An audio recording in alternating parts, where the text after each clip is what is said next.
সারা পৃথিবী অবাক বিস্ময়ে তাকিয়ে দেখবে। পৃথিবীর সর্বকালের সেরা একটা নির্বাচন, অবাক হয়ে তাকিয়ে দেখবে।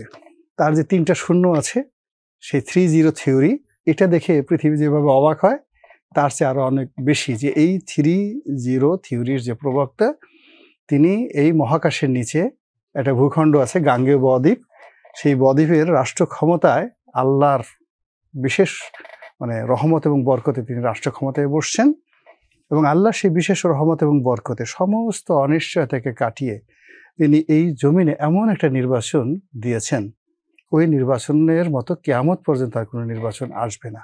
ভালো কথা, এটা আমার কল্পনা করতে খুব ভালো লাগছে যে আমাদের দেশে 14 জন্মের ভাগ্য আমরা একটা নোবেল লরিয়েট পেয়েছি আমাদের সরকার প্রধান হিসাবে।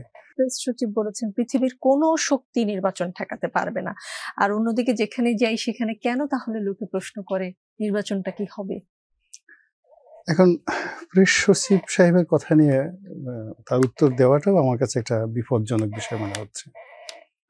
পৃথিবীর কোনো শক্তি যদি ধরেন, সেখানে আমেরিকার শক্তি আছে, রাশিয়ার শক্তি আছে, ভারতের শক্তি আছে, পাকিস্তানের শক্তি আছে, তাদের কথা বাদ। আমরা যেখানে আমাদের দেশের এই জনাব ফজলুর রহমান সাহেবের বাসায় সামনে 10-12 জন ছেলে মেয়ে তারা একটা মব করলো, সেটা আমরা নিয়ন্ত্রণ করতে পারলাম না। তাহলে এদের শক্তি, এই যে যারা মব করছে, আমেরিকার যে সুপার পাওয়ার, ডোনাল্ড ট্রাম্পের যে পাওয়ার আছে বা 7ম নৌবহর আছে বা তাদের যে মার্কিন মেরিন আছে, তাদের সেদের পাওয়ার বেশি। 2 নম্বর হলো যে ধরুন এই জাতীয় পার্টির অফিসটা নিয়ে যাওয়া হলো, যেখানে সরকার খুব জিদ করে যে আমরা এই অফিস রক্ষা করবই, পৃথিবীর যে কোনো শক্তি আসুক, এমনকি আকাশ থেকে যদি উল্কাপিণ্ড আসে তবুও জাতীয় পার্টির অফিসকে আমরা রক্ষা করবই। এই জন্য নুরুল হক নুরুকে পেটানো হলো, মারধর করে হলো, এবং তার এখন যে অবস্থা সেটা খুব শঙ্কাপূর্ণ। কিন্তু এত কিছুর পরেও রাষ্ট্রশক্তি জাতীয় পার্টির অফিস রক্ষা করতে পারেনি। তো যেখানে 10-15 জন লোক, যেখানে 100-150 লোক, তাদের একটা মব, আমরা রাষ্ট্রশক্তির সমস্ত মেশিনারিজ দিয়ে, উইল ফোর্স দিয়ে আমরা রক্ষা করতে পারছি না। তো সেখানে পৃথিবীর কোনো শক্তি আমাদের নির্বাচন বন্ধ করতে পারবে না, এটা আমার কাছে একটা খুব শিশুতোষ বক্তব্য মনে হয়, একেবারে শিশুতোষ বক্তব্য মনে হয়। তো যার জন্য তিনি বলেছেন, এটার উত্তর তিনি ভালো বলতে পারবেন। আমার কাছে নির্বাচন যে ফেব্রুয়ারির যে তারিখটা সরকার বলেছে, নির্বাচন না হওয়ার আশঙ্কা দেখেন আপনি? আপনাকে যখন লোকে প্রশ্ন করে নিশ্চয়ই আপনি এই প্রশ্নের মুখোমুখি হন, ইলেকশনটা কি হবে, ফেব্রুয়ারিতেই হবে? প্রথমত হলো যে মানুষ আমাকে কি প্রশ্ন করবে? আমি তো নিজের, আমার একটা এক্সপেকটেশন আছে না, আমি তো এই দেশের একজন নাগরিক। আমার কাছে না বিশ্বাস হয় না যে এটা নির্বাচন হতে পারে। এখন আপনি বিস্তারিত জিজ্ঞাসা করতে পারেন, কিন্তু এই যে ফার্স্ট থিং হলো যে একটা জিনিস হবে, হওয়ার সঙ্গে সঙ্গে একজন নাগরিক হিসেবে তো আমার প্রথমে একটা বিশ্বাস হতে হবে। আমার এই বিশ্বাসটা হয় না। 2 নম্বর হলো যে আমি যে যতটুকু আমার জ্ঞান বুদ্ধি আছে সেটা দেখে একটা সম্ভাবনার কথা আছে না, যে দেয়ার ইজ এ পসিবিলিটি, সেই সম্ভাবনাটাও আমার কাছে স্পষ্ট হচ্ছে না যে এই সম্ভাবনার কারণে একটা সুন্দর নির্বাচন হতে পারে। 3 নম্বর হলো যে এখানে যে সকল কথাবার্তা শুনছি সেগুলো খুবই অনাহুত।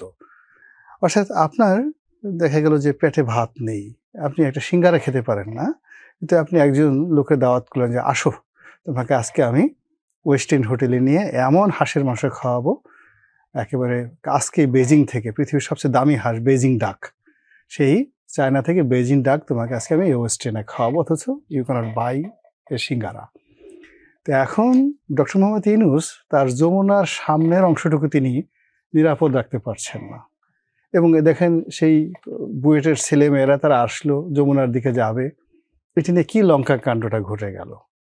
আর তিনি এখন জাতিকে স্বপ্ন দেখাচ্ছেন যে আমি এমন একটা নির্বাচন উপহার দেব, সারা পৃথিবী অবাক বিস্ময়ে তাকিয়ে দেখবে, পৃথিবীর সর্বকালের সেরা একটা নির্বাচন, অবাক হয়ে তাকিয়ে দেখবে।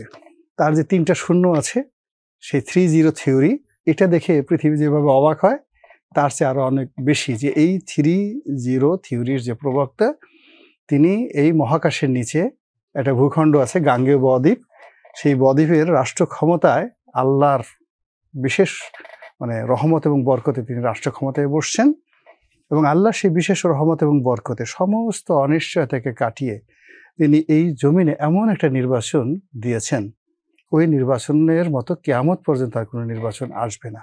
ভালো কথা, এটা আমার কল্পনা করতে খুব ভালো লাগছে যে আমাদের দেশে 14 জন্মের ভাগ্য, আমরা একটা নোবেল লরিয়েট পেয়েছি আমাদের সরকার প্রধান হিসাবে। তো তিনি ভালো করুন। আর বিশেষ করে আমি মান্না ভাইকে খুব ভালোবাসি, খুব শ্রদ্ধা করি। আর সেই মান্না ভাই হলো সরাসরি শিক্ষক। কাজী মান্না ভাইয়ের একজন শিক্ষক যদি এই বাংলাদেশে একটা রেকর্ড তৈরি করতে পারে, অ্যাটলিস্ট তো মান্না ভাইকে আমি একটা খুঁটা দিতে পারবো। হ্যাঁ, আমি তাকে একটা খুঁটা দিতে পারবো যে আপনার শিক্ষক এত ভালো একটা কাজ করেছেন, আপনি একটা মিষ্টি খাওয়ান। সারাদিন তো সে আমাকে এখন পর্যন্ত মিষ্টি টিষ্টি খাওয়ায়নি কখনো। তো যার জন্য সে যদি ডক্টর মোহাম্মদ ইউনূস সাহেব একটা ভালো নির্বাচন করতে পারে, আমি মান্না ভাই আমার পাশে অফিস, আমি তার কাছে অন্তত মিষ্টি খাওয়ার আবেদন করতে পারি। গোলাম মাওলা রনি, চীনের বেইজিং ডাক, সিঙ্গারা, মাহমুদুর রহমান মান্নার শিক্ষক, সবকিছুর মধ্যে যেটা বুঝলাম যে নির্বাচন নিয়ে আপনারও আসলে এক ধরনের, আপনিও অনিশ্চিত হবে কি হবে না।